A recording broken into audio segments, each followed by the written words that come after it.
Hola a todos, me presento. Yo soy Nina, bienvenidos a este nuevo canal. En este canal se hablará de misterios y casos de personas desaparecidas. Si les interesa el misterio y los casos de personas desaparecidas, los invito a que se queden conmigo. Y vamos a ver el primer caso, el caso de Emanuela Orlandi.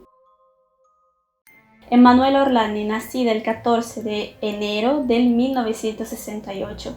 A la desaparición ella solo tenía 15 años. Vivía con sus padres y otros 4 hermanos en el Vaticano. Era la penúltima de los 5. Su padre era Ercole Orlandi, un empleado de la prefectura de la Casa Pontífica. A la desaparición de Emanuela fue colegada la desaparición de Mirella Gregory, que desapareció casi al mismo tiempo el 7 de mayo del 1983. Lo que al inicio podía parecer una fuga adolescente terminó convirtiéndose en uno de los casos más oscuros de la historia italiana y vaticana, que envolvió a estos mismos. En junio del 1983, apenas había terminado el liceo científico en el Convento Nacional Emanuel II.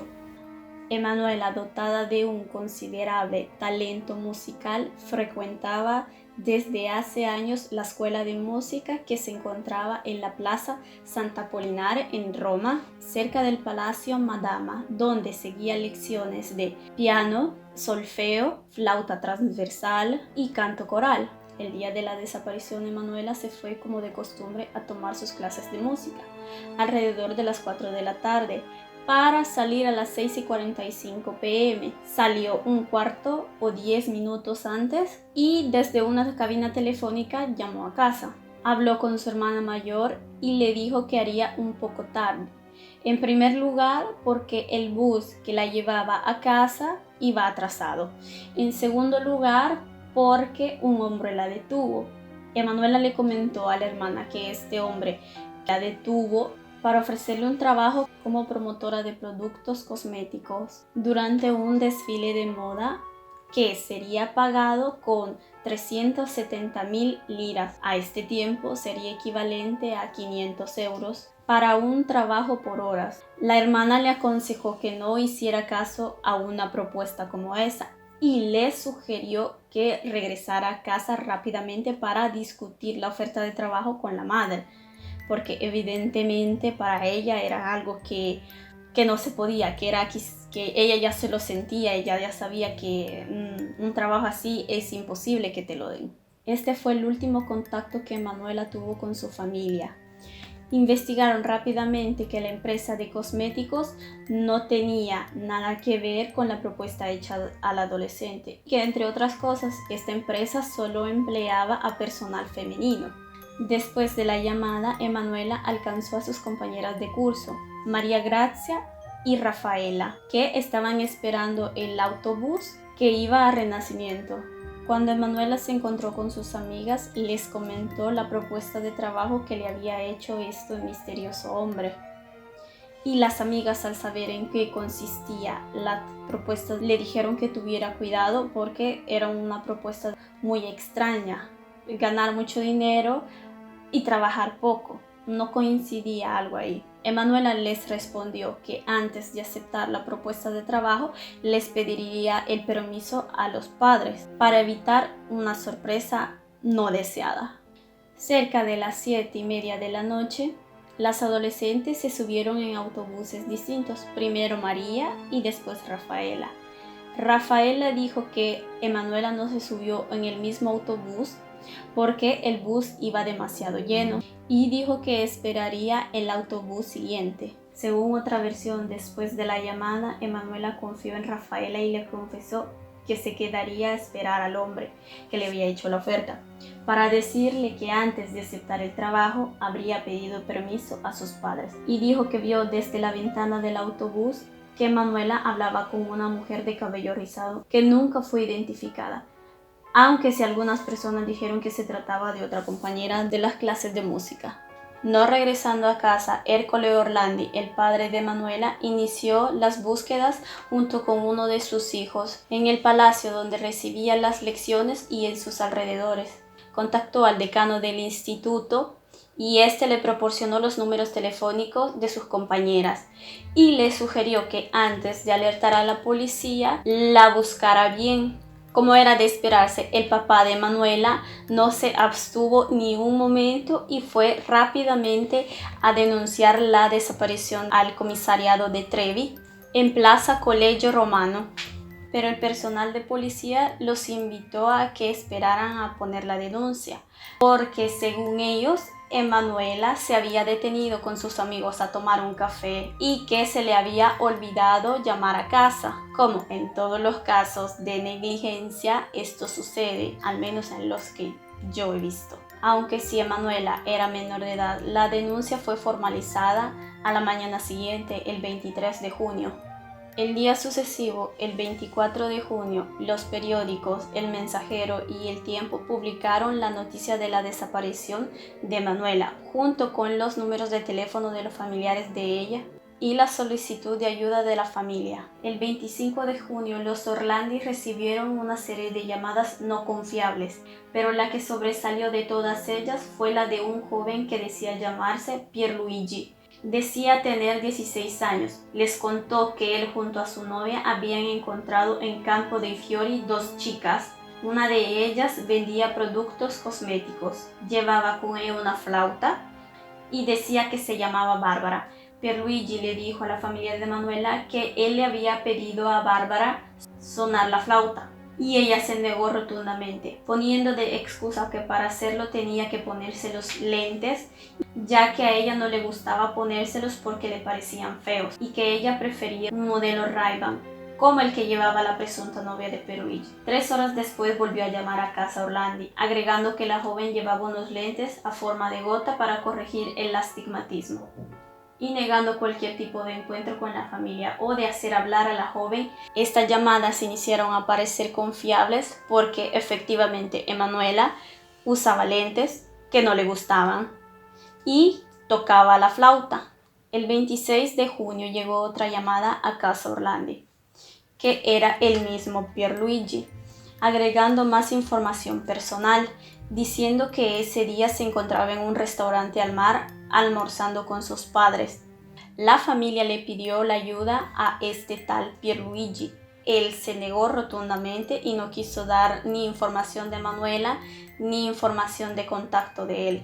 Este tal Pierluigi le pidió un encuentro al tío de Manuela en el Vaticano, en la habitación de los padres de Manuela. El muchacho se quedó muy sorprendido a ver el tío porque él parecía un sacerdote. Entre las personas cercanas a Manuela dijeron que entre los amigos o los conocidos de Manuela había un Pierluigi, pero en ese momento él no se encontraba en la cercanía, ni mucho menos en el momento de la desaparición.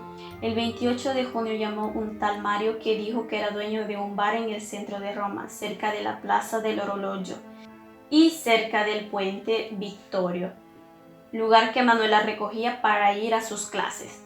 Mario dijo que tenía 35 años y que en esos días había visto a un hombre con 2 adolescentes que vendían productos cosméticos, una de las cuales decía llamarse Barbarella y decía provenir de Venecia. Interesante resultó cuando le preguntaron la estatura de Barbarella y él, como en un tono dudoso, dijo que era un poco alta, cuando en realidad Emanuela no medía más del 1,60 m.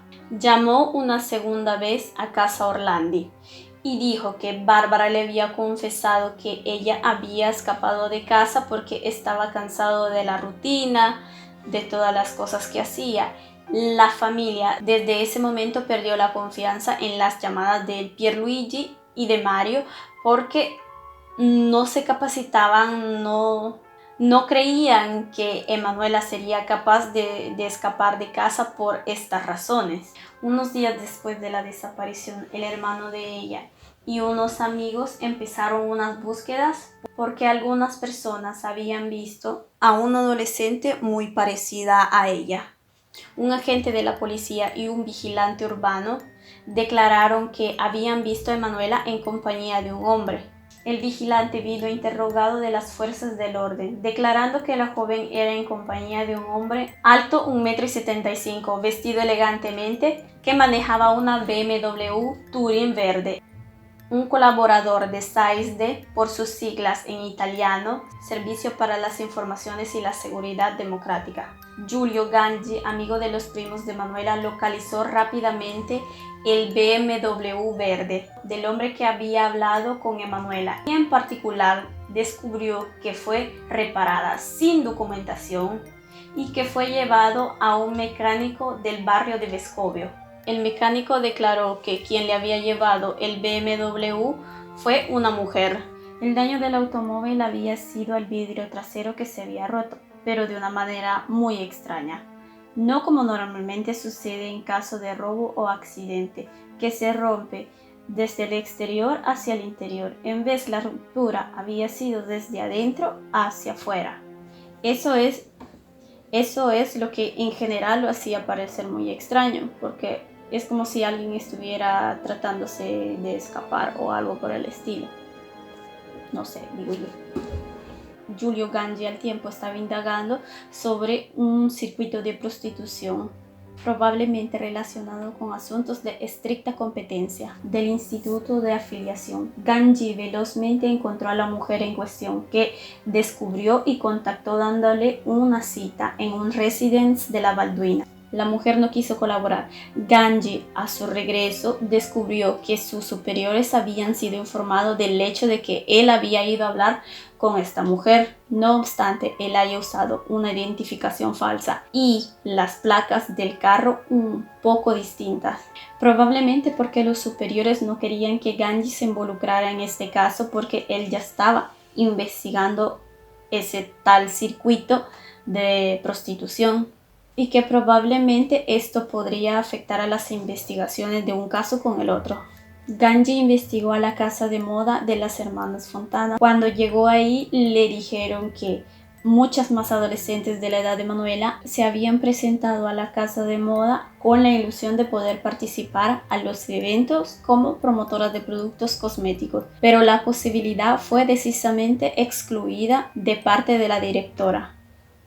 Un año después de la desaparición de Manuela, una adolescente romana fue detenida por un hombre para ofrecerle un trabajo como promotora de productos cosméticos. Pero en este caso se investigó al hombre en cuestión y resultó que no tenía nada que ver con la desaparición de Manuela. Domingo 3 de julio de 1983, el Papa de entonces, Juan Pablo II, hizo un llamado durante el Ángelus a los responsables de la desaparición de Manuela, confirmando así la hipótesis del secuestro. El 5 de julio llegó una llamada a la sala Stampa Vaticana. Al otro lado del teléfono, un hombre que hablaba con un acento americano, y por esto rápidamente apodado como el americano. Afirmó detener como rehén a Emanuela, sosteniendo que él era parte de una organización. En este punto vuelven a aparecer Pierluigi y Mario, que rápidamente piden la activación de una línea telefónica directa con el Vaticano para pedir un cambio. Ellos darían en cambio a Emanuela por Mehmet Ali Agca, el hombre que años atrás disparó al Papa en Plaza San Pietro, y pidiendo la intervención del Papa Juan Pablo II para que Ali fuese liberado cerca del 20 de julio. Una hora después de haber llamado al Vaticano, el americano llamó a Casa Orlandi y les hizo escuchar un cassette con una voz registrada en él. La voz era de una joven con acento romano que repitió 6 veces la misma frase: Escuela Convicto Nacional Victorio Emanuel II. Debería ser el tercer año del liceo científico este próximo año. El 8 de julio, un hombre con acento medio oriental llamó a casa de una compañera de Manuela, diciendo que tenían a Emanuela en sus manos. Tenían hasta el 20 de julio para hacer el cambio, y pidiendo una línea telefónica directa con el cardenal secretario de Estado Agostino Casaroli. La joven declaró que el día de la desaparición de Manuela, ella y Emanuela se habían descambiado los números telefónicos para tenerse en contacto en la prevista de un concierto que se daría en el instituto. El 17 de julio se encontró una cinta de voz en la cual se confirmaba la solicitud de cambio de Ali por Emanuela y la solicitud de una línea directa con el cardenal Casaroli. En la cinta se escuchaba la voz de una joven que pedía auxilio. Decía que se sentía mal, pero se confirmó que la voz de la joven fue sacada de una película y que no era la de Emanuela. La línea fue instalada el 18 de julio. Algunos días después, el americano llamó al tío de Emanuela y le pidió que hiciera públicas las cintas y que fuera a pedir información al cardenal Casaroli sobre un encuentro que ellos tuvieron. En total, las llamadas del americano fueron 16, todas hechas desde cabina telefónica. No obstante las distintas solicitudes del americano y las presuntas pruebas, el hombre nunca fue encontrado. No abrió ninguna pista real. Nunca fueron producidas pruebas reales que demostraran que Manuela estuviese viva, y mucho menos que fuera rehén de los Lobos Grises, la organización de la cual Ali hacía parte. En el comunicado número 20 del 20 de noviembre de 1984, los Lobos Grises declararon que tenían en sus manos a Emanuela y a Milena Gregory, desaparecida en el mayo del 1983. La pista turca de los Lobos Grises fue desmentida por el ex oficial de la Stasi Günter Bonsack, el cual declaró que el servicio secreto de Alemania Est aprovechó el caso de Manuela para escribir cartas falsas a Roma para consolidar la tesis que conectó a Agca con los Lobos Grises, para exonerar a la Bulgaria de las acusaciones durante las investigaciones por el ataque al Papa Juan Pablo.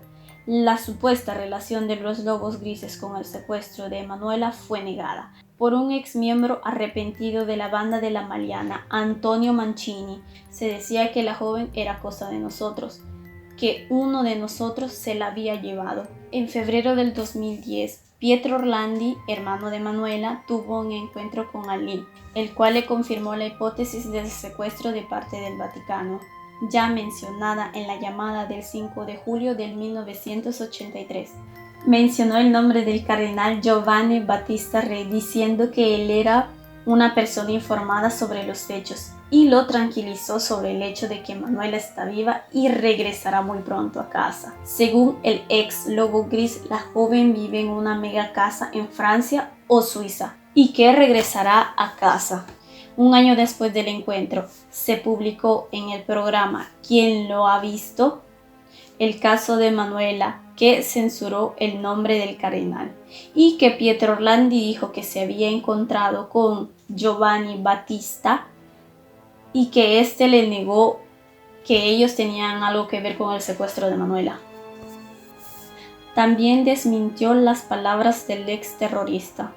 Una segunda hipótesis es que, según las pistas investigativas, Emanuela fue atirada con una propuesta muy tentativa para después matarla en una ronda de fiestas con fondos sexuales, en los cuales estaban envueltos los exponentes del clero, un gendarme, o mejor dicho, un policía del Vaticano y personal diplomático de una embajada extranjera en la Santa Sede. Otras investigaciones conducen las pistas a una red de padres pedófilos en Boston. Según el padre Gabriele Amort, a Emanuela la habrían drogado para después abusar de ella en una orgía de pedófilos y después matarla. Según Gabriele, esta fiesta se dio en el Vaticano.